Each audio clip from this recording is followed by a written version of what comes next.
kemarin itu duitnya LFG itu sempat menyentuh ke angka 4 miliar dolar, namun saat ini itu dia hanya mencapai di angka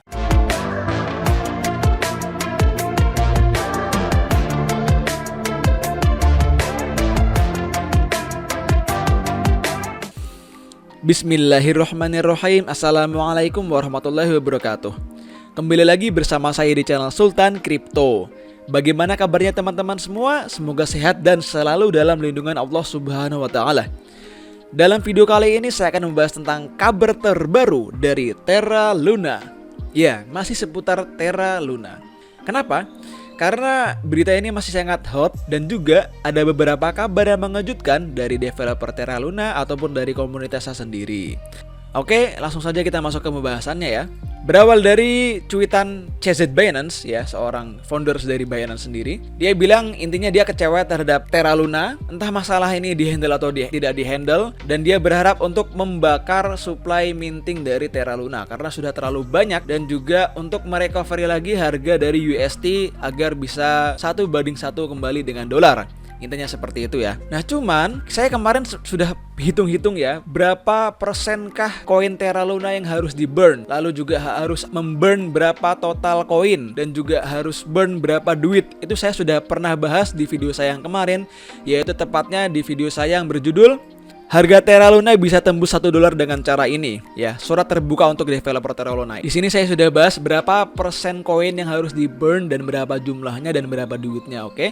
Jadi buat teman-teman yang pengen tahu untuk Terra Luna agar bisa tembus lewat dari $1, dia perlu membakar berapa token yang saya sudah pernah bahas ya. Nanti link menuju video akan saya sertakan di deskripsi. Balik lagi ke cuitan dari CZ Binance. Nah, karena duit dari Luna Foundation Guard sendiri sudah mulai menipis dikarenakan beberapa aksi penyelamatan yang kemarin dilakukan ternyata gagal, akhirnya banyak dari tim developer Terra Luna sendiri yang melakukan resign. Kita lihat di LFG reverse ya. Di sini kita lihat bahwasanya kemarin itu duitnya LFG itu sempat menyentuh ke angka 4 miliar dolar, namun saat ini itu dia hanya mencapai di angka 238 juta dolar. Dan duitnya pun sempat naik karena dia telah melakukan beberapa pinjaman dalam upaya mengembalikan harga Terra Luna.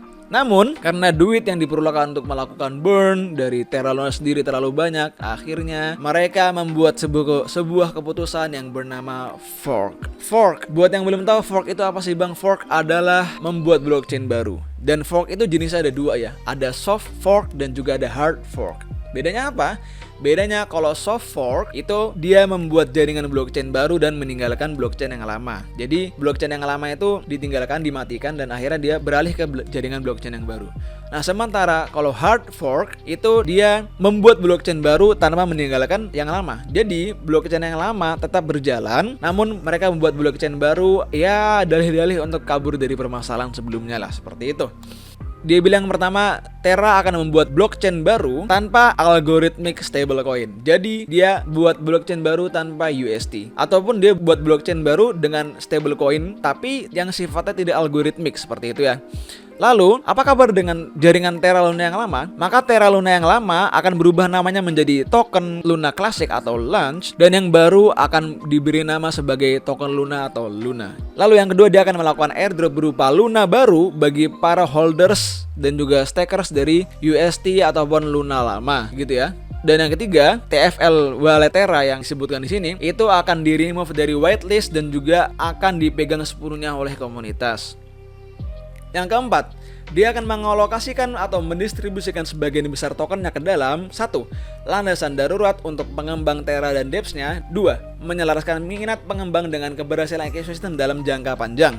Yang terakhir atau yang kelima, keamanan jaringan akan diberi insentif dengan target staking reward sebesar 7%.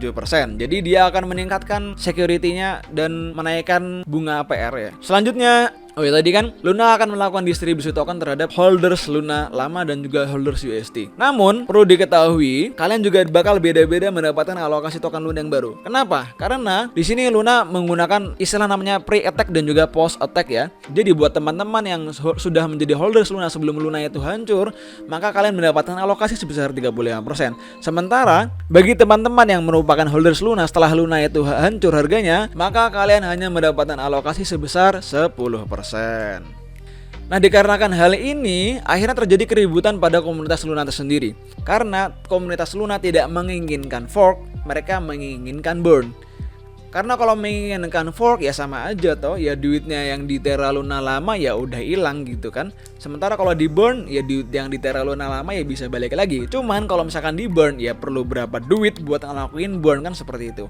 Akhirnya dikutip dari agora.terra.money, komunitas Luna pun membuat voting dan mereka menyatakan bahwa mereka tidak setuju dengan adanya fork. Mereka lebih mendukung dengan burn. Cuman voting ini dilakukan secara umum ya. Jadi bagi Anda yang holders ataupun yang bukan holders Terra Luna itu bisa mengikuti voting ini, karena ini adalah voting umum dari komunitas Terra Luna sendiri. Dan akhirnya developer dari Terra Luna pun mengeluarkan sebuah voting resmi yang dikutip dari station.terra.money. Ini adalah sebuah governance ya. Jadi kalau misalkan Anda ingin memvote Luna untuk di fork ataupun tidak di fork, maka Anda harus menghold sebagian token Terra Luna dan juga mengkonekkan wallet Anda di sini. Baru Anda bisa melakukan vote untuk menentukan kemana arahnya jalan dari Terra Luna sendiri. Seperti itu ya. Dan orang-orang yang ikut vote di sini adalah holders asli dari Terra Luna ya. Jadi tidak seperti tadi. Kalau tadi orang luar holders pun bisa ikutan vote. Jadi kayak orang yang selama Terra Luna aja bisa ngevote juga. Tapi kalau di sini khusus bagi para holdersnya. Dan dari hasil voting ini terbitlah angka 80% yang mengatakan iya.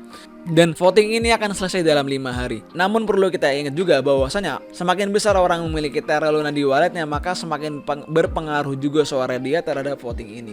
Jadi kalau misalkan tim developernya ini kurang ajar dan mereka membeli koin Terra Luna mereka sendiri lalu memvote sesuai yang mereka mau, maka bisa jadi ini adalah vote abal-abal yang diciptakan oleh mereka sendiri. Tapi kalau misalkan 80% suara ini emang benar-benar dari komunitas, berarti memang holders dari Terra Luna sendiri yang ingin melakukan fork terhadap jaringan Terra Luna. So, ada beberapa desas-desus yang mengatakan bahwasanya Do Kwon itu dituntut sampai ada 6 pengacara yang gedor-gedor pintu rumah dia untuk dibawa ke pengadilan. Maka bisa jadi Terra Luna itu masih memiliki masalah yang panjang. Jadi bisa jadi masalah Terra Luna tidak hanya berlaku sampai selesainya voting untuk fork atau tidak. Dan untuk teman-teman yang belum tahu bahwasanya votingnya fork ini akan habis pada 5 hari lagi ya. Jadi pada tanggal 25 Mei 2022. Dan karena LFG sendiri kantornya berpusat di Singapura, maka waktu yang dipakai adalah waktu Singapura, yaitu beda 1 jam dengan waktu WIB. So, bagaimana menurut kalian? Apakah Terra Luna masih bisa mempertahankan eksistensinya di dunia cryptocurrency? Keputusan ada pada diri kalian masing-masing. Jangan lupa untuk tetap dior alias do your own research sebelum kalian melakukan pembelian ataupun investasi terhadap koin cryptocurrency apapun itu. Terima kasih. Jangan lupa untuk like, share, comment, and subscribe agar channel ini bisa berkembang dan bermanfaat untuk banyak orang. Wassalamualaikum warahmatullahi wabarakatuh. See you on the next video.